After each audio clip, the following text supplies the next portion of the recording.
तो दोस्तों एनएफएस से या फिर खाद्य सुरक्षा राशन कार्ड को लेके 2-4 नए अपडेट हैं। आप इन्हें अपडेट कहो या फिर समस्या कहो। चलिए क्या अपडेट है क्या समस्या है उनको एक बार मैं हाईलाइट कर देता हूं ताकि आपको पता लग जाए कि इस वीडियो पे अपन किस टॉपिक पे बात करने वाले। एक तो है यहां पे गिव अप और दूसरा है अनऑथोराइज एक्सेस। जब भी आप आवेदन करते हो तो आधार की ओटीपी नहीं आ रही है। इसके अलावा तीसरा यहां पे है आधार की सीडिंग को लेके और इसके अलावा यहां पे देखिए चौथा है जिन्होंने 2022 में ये खाद्य सुरक्षा राशन कार्ड का फॉर्म भरा था क्या उन्हें फिर से दोबारा भरना है या नहीं भरना। कुछ इन्हीं मुद्दों पे अपन चर्चा करने वाले हैं। जो भी समस्या हैं उन सबका समाधान इस वीडियो में आपको बताने वाला हूं, इसलिए थोड़ी वीडियो है वो लंबी जरूर बनने वाली है। वीडियो के लास्ट तक है वो आप बने रहेगा। नमस्कार साथियों, मैं हूं आपका अपना साथी राजगुरु जी। तो दोस्तों सबसे पहले तो देखिए आप सभी से हाथ जोड़ के माफी चाहता हूं और माफी देखिए इसलिए चाहता हूं कि जो भी अपडेट या जानकारी मैं आपको दे रहा हूं वो थोड़ी सी लेट है वो जरूर दे रहा हूं। और देखिए लेट होने का ये कारण है कि भैया मुझे दिन में समय नहीं मिल पा रहा है। हमारे घर के अंदर काम चल रहा है, नए मकान भी बन रहे हैं, साथ में भैया देखिए मैं खुद मिस्त्री भी हूं, ठीक है ना। मैं कोई एक मिस्त्री नहीं हूं, भांत भांत का मिस्त्री हूं, जो प्लम्बर भी हूं, मैं इलेक्ट्रिशियन भी हूं, मैं कारपेंटर भी हूं। मेरे जो मन में आया वो कर लेता हूं। कई तरह की स्किल है जी, स्किल जो होती है वो काम में लेनी चाहिए, ठीक है, इसलिए यहाँ पे देरी हो जाती है। इसके अलावा आपको यहाँ पे ये भी बताना चाहूंगा, देखिए बहुत सारे स्कूल साथी जुड़े हुए हैं, उनके सामने कई तरह की समस्याएं आ रही है और इन दिनों एक बड़ी समस्या आ रही है। फिलहाल कक्षा 5 और 8वीं के बोर्ड फॉर्म में वो भरे जा रहे हैं, लेकिन कुछ स्कूल की आईडी पे बोर्ड फॉर्म भरने का लिंक नहीं आ रहा और लगातार हमारे जो स्कूल साथी हैं वो परेशान हो रखे हैं। हालांकि देखिए उनकी हर संभव में मदद करने की कोशिश है वो कर रहा हूं, क्योंकि देखिए जैसे हमारे साथियों के सामने किसी प्रकार की समस्या आती है तो भैया डिपार्टमेंट को मैं अंगुली करता रहता हूं ना, तो समय रहते उन समस्याओं का समाधान करवा देता हूं। अब भैया यहाँ पे मुझे टाइम नहीं मिल रहा है, इसलिए यहाँ पे देखिए समस्या बड़ी हो गई है। तो भैया जो भी स्कूल साथी हैं उनको मैं यहाँ पे कहना चाहूंगा, यार आपके संगठन वालों के पीछे पड़ो ना भैया। आप कहते हो कि संगठन वाले क्या कर रहे हैं, उनको जगाओ एक बार में। बाकी देखिए राजगुरु जी तो आपकी मदद करने वाला है, एक बार मैं उनकी भी राह देख लेता हूं, बाकी आपकी समस्या का समाधान वो करवा देंगे कल या परसों के अंदर, ठीक है ना। चलिए अपडेट की शुरुआत करते।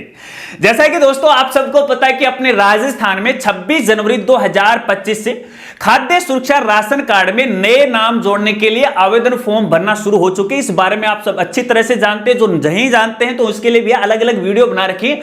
सभी इंपोर्टेंट वीडियो का लिंक आपको वीडियो के डिस्क्रिप्शन में मिल जाएगा।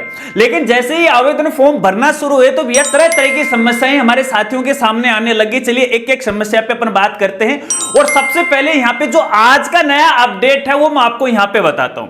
देखिए खाद्य सुरक्षा राशन कार्ड के लिए गिव अप की शुरुआत की गई है। अब जो साथी गिव अप के बारे में नहीं जानते उनको बता देता हूं। कुछ ऐसे परिवार हैं या ऐसे व्यक्ति हैं जो इस योजना के लिए यानी खाद्य सुरक्षा राशन कार्ड के लिए पात्र नहीं है, अपात्र हैं। तो जो भी अपात्र हैं जिन्होंने पहले फॉर्म भरा है, यहां पे फ्री की गेहूं वगैरह वगैरह उठा रहे हैं, यदि आप अपना नाम हटवाना चाहते हो तो गिव अप के लिए आप आवेदन है वो कर सकते हो। इसके लिए पोर्टल के ऊपर है आवेदन प्रोसेस है वो शुरू हो चुकी है। खुद कैंडिडेट ही आवेदन कर सकता है, किसी ई मित्र पर आपको जाने की आवश्यकता नहीं। यदि आपके घर के अंदर 4 व्हीलर है, एक व्यवसायिक व्हीलर को छोड़ के और ट्रैक्टर को छोड़ के, इसके अलावा है तो आप नाम हटा लीजिएगा। इसके अलावा आपकी वार्षिक आय 1 लाख से अधिक है तो भी हटवा लीजिएगा। अन्यथा भैया देखिए यहां पे डिपार्टमेंट है आपको मौका दे रहा है। अगर ये मौका चला गया उसके बाद सूद समेत है आपसे भैया वसूली करेगा और 27 रुपयों के हिसाब से गेहूं का आपसे वसूली की जाएगी।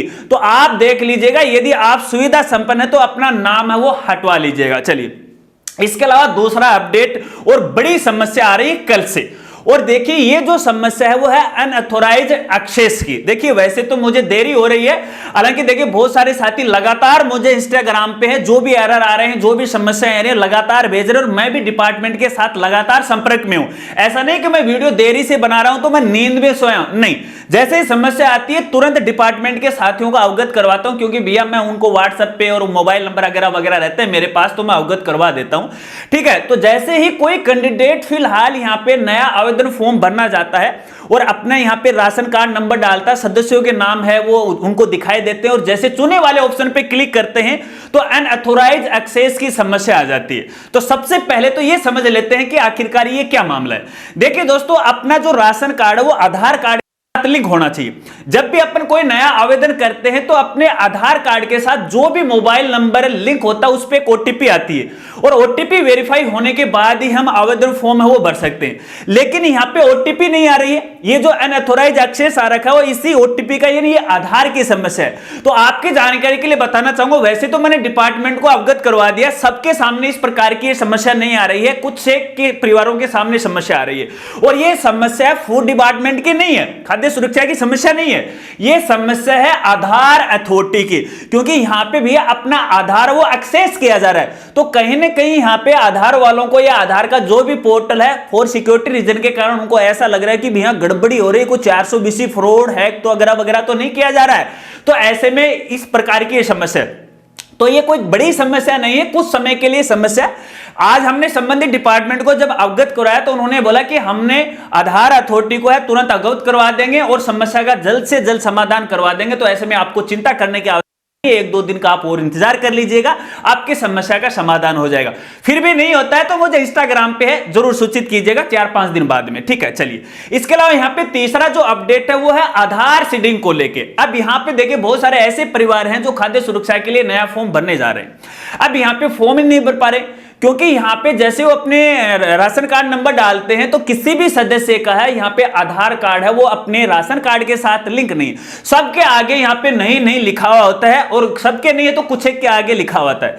तो यहां पे ये जो आधार सीडिंग कैसे होगी, तो भैया देखिए आपको बताना चाहूंगा, फिलहाल की स्थिति के अंदर यदि आपके राशन कार्ड के साथ आधार की सीडिंग नहीं है तो आपको जिला लेवल का जो रसद अधिकारी है खाद्य सुरक्षा का या राशन कार्ड का जो भी ऑफिस है, कार्यालय है, डीएसओ ऑफिस है, उसमें आपको व्यक्तिगत जाना पड़ेगा। और इसके साथ साथ आपको अपना एक राशन कार्ड है और अपने परिवार के जितने भी सदस्य हैं जिनका आप आधार लिंक करवाना चाहते हो, सबके आधार कार्ड की फोटोकॉपी आपको वहां पे वो लेके जाना है। फिलहाल वहीं से इसका समाधान होने वाला है, इसके अलावा कोई दूसरा तरीका नहीं है, दूसरा समाधान नहीं, ना तो आप ई मित्र से करवा सकते हो ना ही आप खुद करवा सकते हो। तो ऐसे में यहां पे देखिए है तो ये बड़ी समस्या, क्योंकि कई जिले ऐसे हैं जो आपके गांव या शहर से काफी दूर होते हैं, तो आम जनता फिलहाल काफी परेशान हो रही है और यहाँ पे फालतू में खर्चा भी हो रहा है। खर्चा इसलिए हो रहा है, आने जाने का खर्चा हो रहा है, फोटोकॉपी निकालोगे उसका यहाँ पे खर्चा हो रहा है, जिले वाले जो अधिकारी लोग हैं, बाबू लोग हैं, वो भी यहाँ पे परेशान है। तो ऐसे में देखिए मैं भी एक विभाग को है लेटर जरूर लिखूंगा, आज देर रात तक है, कल उनको मेल करूंगा और कोशिश करेंगे कि आधार सीडिंग की ये जो फैसिलिटी है यहाँ पे है या तो ई मित्र के माध्यम से दी जाए या फिर जिस प्रकार से फूड डिपार्टमेंट की साइट पे अभी आवेदन फॉर्म भरवाए जा रहे हैं उसी प्रकार का कोई लिंक दे दे, ताकि जो कैंडिडेट है खुद ही यहाँ पे है अपनी आधार की सीडिंग कर सके। तो कौन कौन ये चाहता है कि भैया मैं घर बैठे अपनी आधार की सीडिंग करवाना चाहता हूं, वो मुझे कमेंट है वो कर दीजिएगा। चलिए, इसके अलावा यहां पे देखिए चौथा अपडेट है 2022 वालों का। देखिए बहुत सारे ऐसे परिवार हैं जिन्होंने वर्ष 2022 के अंदर खाद्य सुरक्षा राशन कार्ड में नाम जुड़वाने के लिए फॉर्म भरे थे। अब यहां पे एक सबसे बड़ा सवाल निकल के आता है कि जिन्होंने 2022 में ये फॉर्म भरा था क्या उनको भी फिलहाल ये फॉर्म भरना है या नहीं भरना है। तो भैया देखिए मैं आपको बताना चाहूंगा जो सूचना मेरे पास है, क्योंकि संबंधित अधिकारियों से भी मैंने यहां पे बात की है, तो उनका यह कहना है कि फिलहाल यहां पे देखिएगा 2022 वालों का धीरे धीरे वेरिफिकेशन हो रहा है। तो ऐसे में तो देखिए उनको फॉर्म भरने की आवश्यकता नहीं है, लेकिन कुछ एक ऐसे अधिकारी मेरे साथ जुड़ गए जो यहां पे हमारे साथ दिलों से जुड़े हुए हैं, तो उनका यह कहना था कि भैया नए भरवा दो। नए भरवाने का एक अलग रीजन है, देखिए वो मैं यहां पे सिक्योरिटी रीजन के कारण है वो मैं गुप्त रख रहा हूं, वो मैं आपको नहीं बताऊंगा। हालांकि देखिए कुछ काम करवाना है इधर से, तो कुछ दिन बाद में है मैं इसका खुलासा कर दूंगा, तो मुझे याद दिला देना, एक बार मेरा काम हो जाने दीजिएगा। भजनलाल सरकार के द्वारा मुझे मेरा काम करवाना है, ठीक है ना। तो ये मुझे सिक्योरिटी की रीजन है, मुझे यहां पे है गुप्त रखना पड़ेगा, ठीक है। लेकिन फिर भी सवाल ये उठता है तो क्या करें फाइनली। तो भैया देखिए मैं आपको कहना चाहूंगा, अगर मैं यहां पे मेरी राय बताऊं तो आपको पुनः आवेदन कर देना चाहिए। वो इसलिए कर देना चाहिए, देखिए हो सकता है कि यहां पे देखिएगा अभी जो नए दिशा निर्देश आ रहे हैं उनमें यह कहा कि जब आप आवेदन कर दोगे तो जब आपकी जांच हो जाएगी और सही पाए जाओगे तो अगले 21 दिन के अंदर अंदर है आपका नाम है खाद्य सुरक्षा राशन कार्ड में जोड़ दिया जाएगा। तो ऐसे में यहां पे संबंधित सरकार है, डिपार्टमेंट भी ये चाहेगा कि जिन्होंने नया आवेदन किया है उनके नाम जल्दी से जल्दी जोड़े जाए, और जल्दी से जल्दी नए नाम जोड़े जाएंगे तो भैया आपको पता है कि यहां पे सीटें हैं निश्चित हैं, तो वो खजाना है वो उनका पूरा भर जाएगा, ठीक है ना, फिर आपका नंबर नहीं आएगा। बाकी देखिएगा ऐसा भी नहीं कि अगर आप नया भर दोगे तो पुराना वाला रिजेक्ट हो जाएगा, ऐसा कुछ भी नहीं है। अगर यहां पे नया भरोगे वो पहले वेरीफाई हो जाएगा तो 2022 वाला वैसे ही हट जाएगा, कोई दिक्कत नहीं आने वाले। तो ऐसे में सब दोबारा भर दो, कोई दिक्कत नहीं है। ये राजगुरु जी आपको यहां पे करा। बाकी देखिए सभी जो क्रिएटर हैं वो अपनी अपनी राय है वो देते हैं, लेकिन भैया मैं तो एंड तक जुड़ा हुआ हूं, इसलिए मैं आपको ये जानकारी दे रहा हूं कि दोबारा भर दीजिएगा, ठीक है ना। बाकी इसके अलावा यदि आपका कोई सवाल है, कोई समस्या, भैया बेझिझक आप मेरे साथ जरूर शेयर कीजिएगा, कमेंट कीजिएगा और इंस्टाग्राम पे मुझे डायरेक्ट मैसेज है वो कीजिएगा। अगर वीडियो जानकारी आपको अच्छी लगी तो वीडियो को लाइक कीजिएगा और ये वीडियो अपने दोस्तों के साथ जरूर शेयर कीजिएगा। और इसके अलावा और कोई कुछ है तो लिख दीजिएगा, बोल दीजिएगा। तो मिलते हैं फ्रेंड्स अगली एक नई वीडियो के साथ, तब तक के लिए जय हिंद, जय भारत।